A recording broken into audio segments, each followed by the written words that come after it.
Good morning, my name is Richardson-Steele and I would like to welcome you to another video where I share the secrets of the amazing world of riding side saddle. So today I would like to show you my collection of whips, and before I start I want to explain, particularly to anybody that's not familiar with riding horses, that all of these whips are used as an aid to schooling. They are never ever used in anger, and the day that anybody raises their whip to a horse in anger is the day that they have failed, and that's the day they need to put their riding boots away and go and ride a bike. So let's go back to these whips here. I have a large collection of whips because they've been left here, many of them left here by people that have ridden over the years, but I want to tell you specifically about the ones that I use for riding side saddle. When I first started to ride side saddle, we were advised to ride with a cane, and the cane replaces your right leg. That's assuming that you're riding to the left, and that cane enables you to replace the pressure from your right leg, which would encourage the horse to move forward. Over the years I have moved away from riding with a cane because I prefer riding with a more flexible whip, because I find it lighter in my hand and my horse does move better with that. However, I am going to show you this whip here. This rather tatty whip, leather covered cane, is used by my great friend Kirsty on one of our cobs, and as you can see it's actually got quite a bend to it.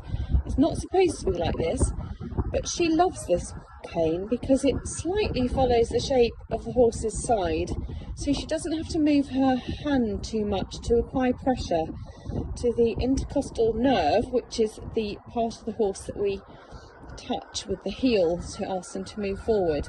So that is her preferred cane. So let's squeeze that one back in. For everyday schooling, I like this whip here. It's really easy to hold and it's very lightweight, but when you wiggle it, it doesn't have much twang, and the last thing you want to be is trotting along and it starts twanging and then flicking your horse when you don't want it to. So this is my everyday side saddle schooling whip, as opposed to this one here, which I bought possibly online, otherwise I don't think I'd have bought it. It's absolutely beautiful.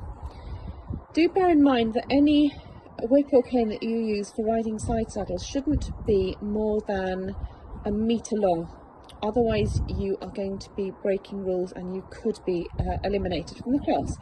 So this is a beautiful leather covered plaited whip, but when you trot it's got so much movement in it that it flicks the horse as I go along. So it's one that I've never used. But the whip that's my absolute favourite is this one here. This was bought from Philly Robertson at Side Saddles. It's well within the length. It's plain leather covered with a very neat plaited top. It's so light in the hand and it doesn't have too much twang, so it only touches the horse when I apply that to the horse. So the one thing you need to remember when you're first training your horse to ride side saddle is that when you touch them with the whip or the cane, they should move forward. So it's really important to get your horse moving from the leg when you're riding astride, and that they've got a good understanding that pressure from your heel does mean move forward. And this is why we recommend that people don't ride their horses side saddle until they're well established and possibly working at novice level dressage as a guide, because until your horse understands that pressure from the heel means move forward with both legs, they're really not going to get it by doing it with one leg. The pressure that you apply with your cane or your whip should be really very light. Don't forget that a horse can feel a fly land on its skin and it will shiver. That's the reaction. The reaction we want when we touch them with the whip is usually a forward or sideways movement. So well schools and getting them really sharp to the aids is what you're looking for. So this is my big collection of side saddle whips, but there's only 4 there that I really use on a regular basis. So I hope you found that interesting, and if you'd like us to make any videos about anything else to do with side saddle, please just pop a message in the comments box below. We'll be very happy to do one for you. Thanks for watching. Bye. All the information that you need regarding turnout and rules for competitions, you can find them in the Side Saddle Association Members Handbook, which is sent to you when you become a member. And if you have a look at page 62, you'll find the guidelines for equitation, and these are the rules for a whip.